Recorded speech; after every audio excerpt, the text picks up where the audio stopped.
Oleme täna tulnud Vegoga 22. American Beauty Car Show'le ja vaatame, mis siin täna toimub. Hetkel on siin nii-öelda alles üles seadmine, vaatame natuke ringi ja tulge meiega ja vaatame edasi.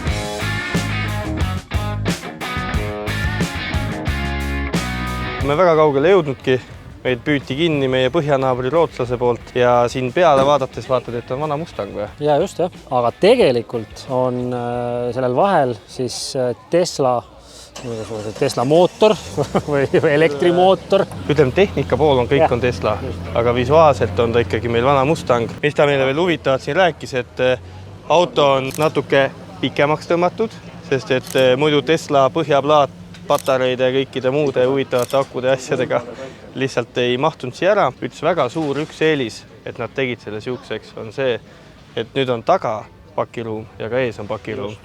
Lisab nagu nii-öelda toppelt paljusid asju sisse panna. Pill on õhu pealt. Õhu pealt, just. Käib üles alla nuppudest. Ütles, et väga äge on see, et inimesed kaugelt vaatavad, vana Mustang tuleb, aga häält ei tule. Jah, ütles, et mida ta naudib selle juures on just see, et sa sõidad ikkagi autoga, elektrimootor on lahtine, sa kuuled nii-öelda loodushääl, linnuheli. Ja ainuke asi, mis hääl nagu autost tuleb, on rehvikohin. Ja kindlasti peab ära mainima, nagu ta ka ise näitas, et ma siia praegu vist ise näppima ei hakka, aga et tal on sellised pisidetailid, et siit tagant küll saad laadida, on ju. Aga võtad laadimise ära, siis kes teab, kes ei tea, siis sinna peale käib nagu muidu Mustangil on seal see vist kütuse laadimise koht, ja see on kütuse luuk ja siia peale ka samamoodi keerad selle luugi peale. Väljast keegi aru ei saa, et see Tesla on. Muidugi võib-olla mingi väga kogenud silm ütleb ära, et ta on natuke pikem, aga ma arvan, et tavainimene aru ei saa. Ja mis oli veel? Oli see, et originaal Mustangil siis nii-öelda tegelikult see osa on palju kõrgemal. Ehk siis mida nad pidid selle nii-öelda akude äramautumist tegema, oli see, et nad pidid seda siit natukene pikendama. Sees on ka, kui tegelikult õigel Mustangil on siis kütused ja muust seierid, siis ta praegu on see, et sul on regen, nii-öelda näidikud, akutasemed ja kõik sellised asjad. Väiksed detailid, mis nii-öelda teevad seda tänapäevaseks. Keskel on puutitundlik ekraan, kui tavalist Mustangitel ei olnud. Ma arvan, me kindlasti näeme veel põnevaid autodest. Ühesõnaga, me oleme jõudnud siia, kus on meil 3 Viperit. Ütlen kattevarju all ära, et meil endal on ka üks Viper kaasas. Pärast näitame teile. Aga nende 3 kohta võin nii palju rääkida, et need kuuluvad ühele mehele. Raul Liidemann. Loodan, Raul, kui sa vaatad videot, siis kirjuta meile. See on mees, ma arvan, kellel on Eestis kõige rohkem Viperid üldse. Ja minu teada, ma ei ole 100% kindel, kas see fakt vastab tõele või, aga ta on Eestis ainuke isik, kes saab siis allocationi Viperi tehases, kui tuleb uus ACR välja. Et siin ongi kõik, need on ACR-id. See kõige vasakpoolsem auto on siis tal üldse ehitatud, ma tean, millega sõidab 1 miili ja millega sõidab ka rinkat. 1 miilil jälle kindlasti võib-olla eksin, aga ta on sõitnud sinna alla 400 äkki või, 350 kuni 400 sinna vahemikku on ta 1 miilil kiiruse kätte saanud. Ringrajal ka sigakiire pill, sõitnud slikkidega, ma arvan sinna 1, 15, 16, võib-olla eksin jälle, ärge pahaks pange, kommenteerige, kui vale vastus on. Kõik on V10, kõik on USA raud ja minu maitsele on need jube ägedad pillid.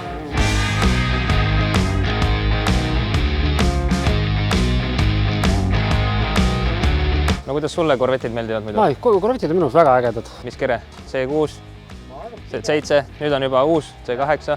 Ma pigem eelistaksin seda vanemat liiki. See on kuidagi siuke, ta on väga kena küll, aga võib-olla ta on natuke liiga palju. Aga see on vaata õige eksemplar, see on Z06, natuke kangem kui tavaline versioon. Aga rääkides siis Korveti klubist natukene, küsisime ka poistelt, mis see siis on. 2011 tehtud 4 mehe poolt. Tänaseks on 26 liiget ja kuskil üle 30 auto natukene. Sõprade punt lihtsalt saavad kokku, naudivad ja küsisime ka siis, kuidas Viperi meestesse suhtuvad. Ega nad ütlesid, et see on lihtsalt nii harv nähtus, et kui kedagi kuskil kohtavad, et siis ikka võtavad hellalt vastu ja on ikkagi... Ühesõnaga nii nugade peal ei ole, mis võib mujal nagu kuulda olla, aga ei, saavad väga hästi läbi. Aga kahjuks sind on vähe. Kahjuks on vähe. Aga lähme vaatame veel edasi või? No vaatame edasi. Selle masina puhul on ideaalselt näha, kuidas on siis nii-öelda vanakool ja tänapäev ka samamoodi nii-öelda tutvunud. See mootor ei ole kindlalt originaal. Kunagi ei tea ju. No ei tea siin. Äkki sul oli one of one, tehtigi siukse asja. mingi Windi Viper on siin külje peal, mis siin toimub? Wind Viper, nii et äkki ongi SRT mootoriga, Jaa. aga väljad on Chrysleri omad. Ja mida me näeme? Väike kõlar jällegist. Ma ei ütleks, et vanakooli teema on. See on küll lisav. Aga no, see on küll ehitus. See on küll ehitus. See on väga muhe masin, jah.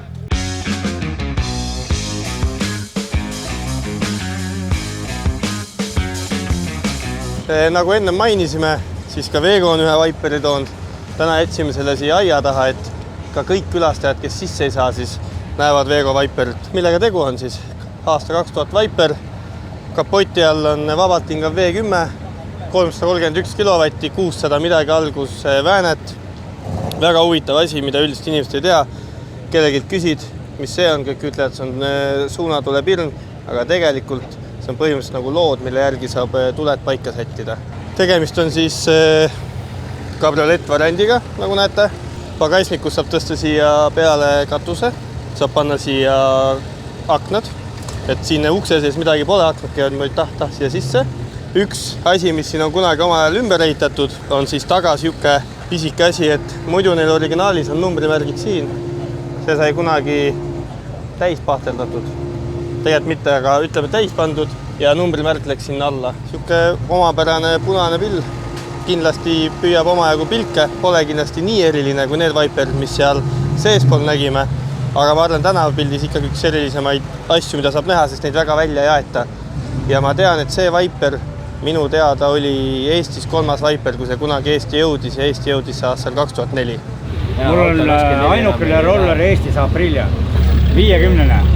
100 võtab välja ja mul on mul on telekas peal ja puha värgid. Sigaret süütajad ja käib vitub iga kell. Vänt ja starter ja signad ja aju ja ei, kõik on korras. Kõik asjad olemas. No nii, saime Kauritel Motorsist auto olemas, tõime siia. Esindame siis nii Veegot kui Kauritelidena. Nii Kauritel Motors kui American Beauty on mõlemad ka Veego lehel olemas meie partneritena. Et kindlasti minge vaadake, selle El Camino paneme või juba on seal müügis ka, siis kui selleks hetkeks, kui see video välja tuleb. Aga auto kohta ka natukene. El Camino siis 1973, 5,7 liitrit V8, 110 kilovatti. Ameerikas väga populaarne auto kunagi olnud. Et huvitav ongi see, et Viper jäeti aia taha ja El Camino lasti sisse. Ma arvan, et 50 aastat tagasi oleks vahekord kindlasti teissugune. El Camino Estate. Kuule, aga kui see juba müüki ka läheb, me võtsime esilehele, võiks mingid kategooriad teha ju. Just, et siis on see, et saab rahulikult ja mugavalt saab meie lehelt ka USA masinad leida. Aga ma arvangi seda, et tegelikult siit võiks teha tegelikult küsitluse nii-öelda rahvale, mis läheb nüüd USA raua alla. Mis parameetrid toovad välja sõna USA raud? Kas on mingi aastaarv, mingi kilovatt, mootori võimsus, litraaž, mis toob selle välja? Ainult tootja. No, et kui ainult tootja. Nii et teie valite, mis läheb USA raua kategooria alla Veego pealehel. Aga lisaks kategooriatele meil on ju seal veel palju huvitaid lisasi, nagu sõidukite parkimine, saad oma lemmikud sõidukid ära parkida, saad teavitusi, kui hind muutub või midagi seoses kuulutusega, saad lisada endale märkmeid kuulutuse juurde, mida sina ainult isiklikult näed.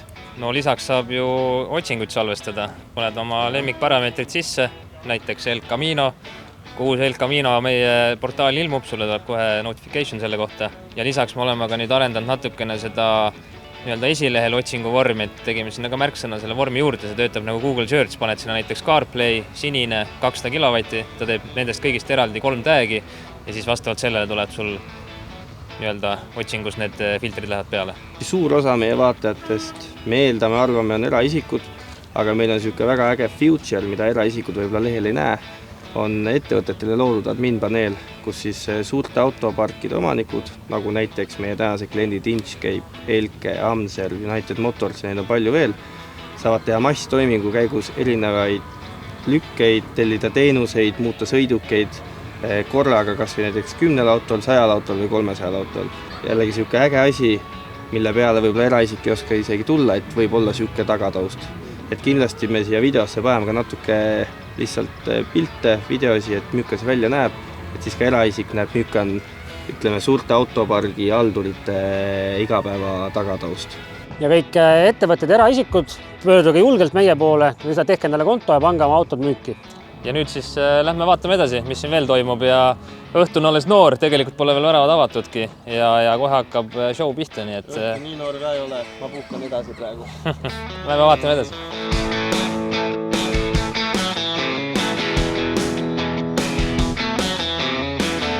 Siin on meil C2 Corvette Hilli pealt varastasin info, et 1963, aga ma tean nende kohta nii palju, et ta on 300 hobust. Jõunumber on sama, mis oli tegelikult C1 Corvette'il, aga kuna see on kergem kere, siis sellel läks palju paremaks kiirendus. Ja kui me tagantpoolt teda vaatame, siis tal on taga on 2-akna versioon. Võib-olla ma eksin, aga kui ma eksin, siis võite kommentaariumis öelda, aga kas äkki 1963 hakatigi tegema 2-aknaga versiooni ja sellel kerel on siis 2-aknaga versioon on kõige haruldasem ja tahetum variant. Nagu näha, siis see on super heas korras. Mõned väiksed ilutäkked ma leidsin. Sisu tundub väga aus ja minu arust neid toodeti ainult 21 530 tükki, mis oli täpselt poole rohkem kui toodeti näiteks C1 keret. Aga minule endale vanadest Corvettidest see oma välimuselt on kindel lemmik, sest minu arust ta näeb lihtsalt super cool välja, super tuus, täpselt siuke auto, et võiks seista garaažis ja pühapäid teda välja jääda, kui on vaja poodi apelsinimahla järgi minna. Nii, nüüd vaatame, üks inimene naudib siin muusikat, lähme vaatame, mis teda siia toob. Tere, vabandust. Tervist. Mis teid siia toob täna? Ma räägin, ma tulin Paidest bussiga. Jäi muusikat kuulama, ma otsin seda Lost and Foundi, ma kaotsin telefoni ja ma tahan koju minna. Oi, kehva. Kellega sa oled üldse siin? Ma olen täitsa üksi, ma olen kadunud. Oi, issand jumal. Aga kas su ema, äkki sa oma ema numbri on, helistame su emale? Ema number 5, ei ole meeles, noh. Ei tule üldse, jah? Sa ei saa koju visata? Mina ei kindlasti mitte. Aga võta lihtsalt mingi naisterahval, vanem naisterahval käest kinni ja mulle küldasi meeldib kuhugi. naised. Sellega siis lähme edasi. See läheb YouTube'i. Nii, saime ühel peakorraldajal Karolil siis sabas kinni ja mõtlesin, et uurime siis mitmendat aastat toimub siis American Car Beauty? No American Beauty Cars on siis muidu aastast 2001. Vahepeal oli koroona ja on olnud väiksemaid üritusi, aga siis 22 korda on selline näituse kontseptsioon, nagu siin on praegult nagu olnud. Kuidas praegu on, palju siin sees on autosid ja palju tegelikult väljas ka on ju autosid? No tegelikult me oleme arvestanud enam niimoodi, et telklad on meil suhteliselt suured, kogu see telkla ümbrus või tähendab tegelikult see lossihoovi ümbrus on tegelikult telkla, pluss siis mere ääres on telklad. Et kuskil 500 autot on sellised, mis telgivad meil siin ümber lossihoovi ja 100 autot on meil siis siin näituse alal ja võib-olla kõige suurem hulk autosid on pühapäeval rongkeigu ajal, ehk siis tavaliselt on olnud kuskil seal 1500 pluss autot. Kuulsud on, et järgmine aasta päris samas kontseptsioonis ei ole. Mis on siis järgmine aasta plaanis?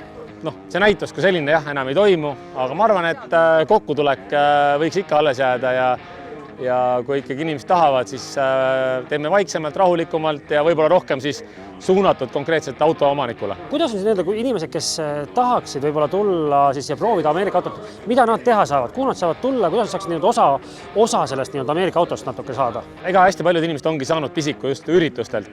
Kui praegult hakkadki nagu inimestega tihtipeale rääkima, et järgmine aasta äkki näitust ei tee ja nii edasi, siis esimest küsimust tavaliselt inimestel ongi see, et aga miks me siis järgmine aasta autos üldse ehitame või miks me neid ostame, kui me ei saa kuhugi minna, et see ongi nagu üks põhjustest võib-olla, miks seda kokkutulekut peab jätkama. Et inimesed tegelikult saavad motivatsiooni ikkagi koos viibimistest ja ikkagi sellist feelingust, mis nagu võib-olla mingid üritused tekitavad, nii et see mõjutab ka loomulikult müüki. Nii varuosa müüki, automüüki, kõike seda juurde kuuluvad. Aga ma just näiteks, et teil on rent ka vist? Jah, renditeema ei ole nagu sellest väga vana teema, aga me oleme seda väheval kõrvalt teinud, aga nüüd on juba kuskil 10 autot ja ikkagi see on nagu selline huvitav, et just inimesed, kes tahavad osta, aga võib-olla tahavad ikka enne proovida näiteks lahtist Mustangit või midagi, siis need on see võimalus enne olemas. Just, ja kus nad selleks tulla saavad? Ja ikka American Beauty's on meil kõik need asjad kõik ühes kohas, kõik remont, müük, rent, nii edasi, et see kõik on nii Tallinnas kui Tartus saadaval. Okei, väga super. Kuule, aitäh sulle! Jah, aitäh! Okay. Hakkasime juba tagasi liikuma ja vaatasime, et siin on Valostori siis nii-öelda 2-rattamasin väljas ja Monster Rockid on ka väljas. Mõtlesime, lähme vaatame, proovime, mis siin on siis.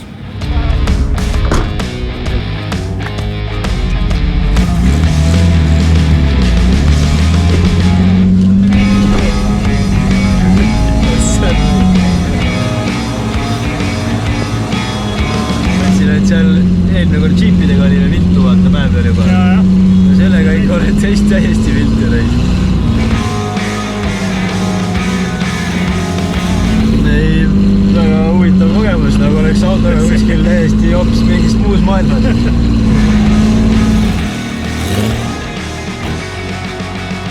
Täitsa viimane kord, kui ma selle asja peale lähen. See on täiesti ristid, lihtsalt lähed, sõidad läbi selle ja ma ei saa aru, mul ei jõua kohale seal. Jube osavendra, väga kihvt.